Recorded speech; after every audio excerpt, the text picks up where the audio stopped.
What's going on, guys? This is King Drell. Make sure you hit that subscribe button so you don't miss a single video. And join us and see just how nerdy we really are. So, for some people out there that may not necessarily know who Brina Palencia is, we want to go ahead and give you the floor real quick just to kind of talk about yourself. Like, what got you into voice acting? Well, I was a big anime fan. I was a big Dragon Ball Z fan growing up. We had like a group of us in high school who would watch it after school every day.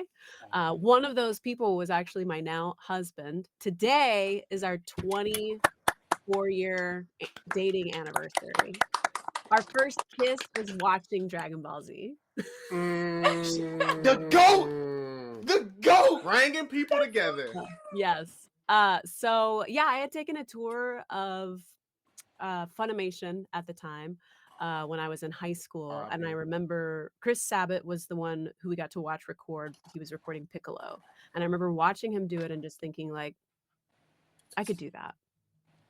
I think I could do that.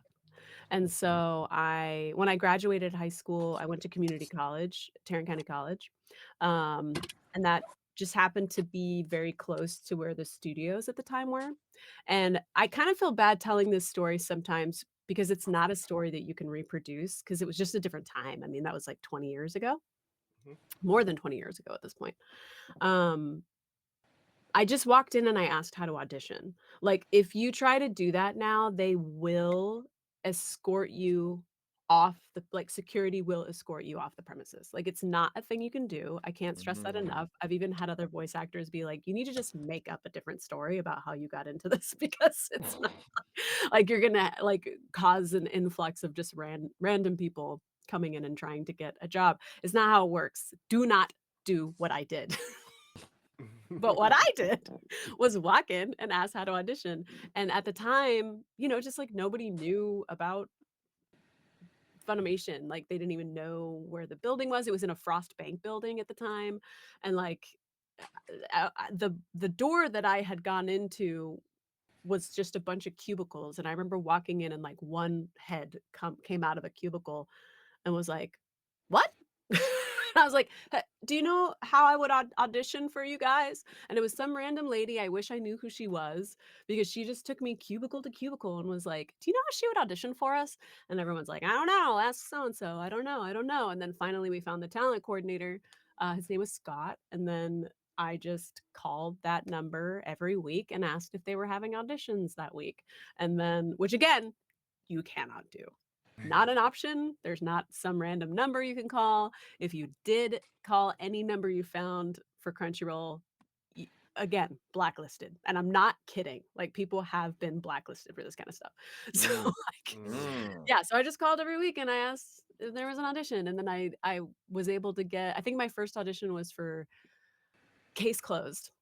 And, I had gotten, like, a callback for it, which I don't often do, but I got a callback for it, didn't get anything, but I got called in a lot, for what's called Walla, Bits and Walla, so it's, like, the group scenes where there's people in the background just being like, "How much for those apples?" or whatever. And so I did that for, like, 2 years, and then my first featured character was Nina Tucker in Full Metal Alchemist. Yes, Mhm. and that Mike McFarland and, Colleen Clinkenbeard cast me as those as that character. They were both, like, team like, co-directing, and Colleen was the one who directed me in the episodes, and she kinda took me under her wing, Luffy. Mhm. My captain was my captain for my career.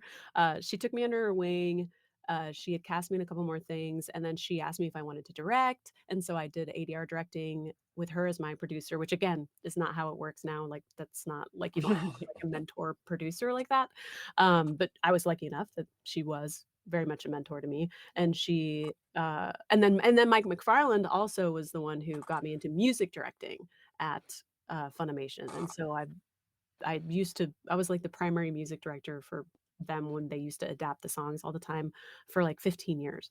And yeah, so then I stopped doing all of that. Now I just act. But yeah, I guess that's kind of my career in a nutshell.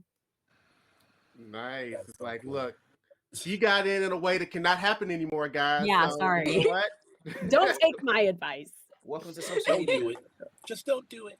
Just don't do it. That's okay. I'm sure there's a YouTube video out there that's going to try to teach people how to do it the way this time. Step Yeah. 1, walk to the front door. Step 2, ask for an audition. Yeah. How to get banned from Crunchyroll. Number 1, call Crunchyroll. Yeah. If you want to find a number, look at the bottom of the email. You'll find it. All right. This sounds like a stupid dinner. Diabolical, for real. Step 2, wonder why you got ghosted. Yeah. It was blacklisted for sure, dog. Yeah. Yo. And you know what? And that is actually my perfect transition because speaking of ghosts, you know, she is a musician as well. Yes. Oh my God. Mhm. Also, I have a single that came out today. I know, Bliss. Yes. Oh my God. You're like so on top of it. Yes. Yes. Yeah, The you song I know. wrote for my husband when we were long distance. Aw. I know. It's so cute. Oh my God. Lord. Without you. My fault, I had a SpongeBob moment. Yeah, no, because, like, no, her music career is pretty interesting when you think about like where she got like a lot of the inspiration for her music from. First of all, I just wanted to clarify this: your parents were musicians, right? Yes. Yeah. My dad is a guitarist and my mom's a singer. Yeah. And they had a band together. That's fire. So y'all was getting around a campfire?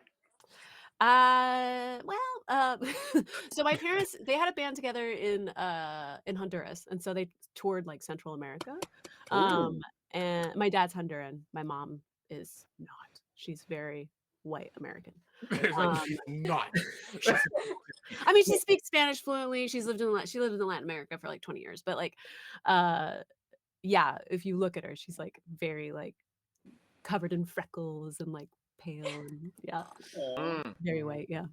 But so they had their band, but they also like divorced when I was 4, so they did not we did not have like fun family like singing together. My mom and I would sing together all the time, which would drive my brother crazy because he was a guitarist, but he hates singing. And so my mom and I would just be like harmonizing in the kitchen together, and he would just be like, ugh, just hated it so much. Now he's very supportive of my music career, but he's an excellent guitarist. Actually, he there's a song that I have coming out this year that he played guitar on for me. He did a solo for me. He also, I think it was Guitar Hero 3. Slash did the opening of Guitar Hero 3, but my brother did the closing. Goated game. Goated And he's game. currently a mixer at Crunchyroll, so he does like all the mixing, like the final mix for episodes and stuff and movies. Look at that, big time. It's Yeah. all in the family. Everybody. Yeah, is well, it's so funny because big people on will it. be like, "Oh, because you got your brother's the in," and he will very quickly correct them and be like, "Nah, bitch, she got me the job." Push the button. Push the button. Push the podcast real button. This is real. Oh yeah. It's up. It's up for that sure. Right there. It's like, look, don't get it twisted. Right. She worked her way to get to here. Yeah. I done nothing. I've been chilling. Yeah. But not like, because I've actually listened to your music, and you know, I definitely want to bring up Ghost specifically because that video is amazing, and you have a Thank you so beautiful singing voice. Thank you. I worked so hard on that video, and I thought it wouldn't happen because I got very sick the week that we were supposed to film, and we had to postpone it. But it all came together. But it ended up, it came out like months after I had intended it to come out. But it's honestly artistically the most proud of anything I've ever been, like because it is exactly what I wanted. It is like, and it was so cool because I had so many of my friends helping me on it. My friend Derek Whitener did the sets. My friend Victor Brockwell did the costumes. My friend Mindy, who's the protagonist in the video, she also did all of the choreography for it. And like everybody just went so above and beyond, because like I paid everybody, but not what they're worth, you know what I mean? Because I can't afford to do that. But like they treated it like it was their top gig. You know what I mean? Like just the way that my friends came through was like incredible. Even my like Trina Nishimura, who's one of my besties, she like PA'd on it for me just to help out. And like it was just really such a love letter. Like it was such a community effort. And like, yeah, I mean, yeah, I've never had something that I felt was so wholly and completely exactly how I wanted it as much as that music video. Like it really, really, really is. Like if you want to know what's in my brain and the types of things I want to make, that's the music video. That's the video to watch, because that's like everything about it I'm so, so proud of. Yes, yes, she was never really here and gone like a ghost, guys. So I'm just saying.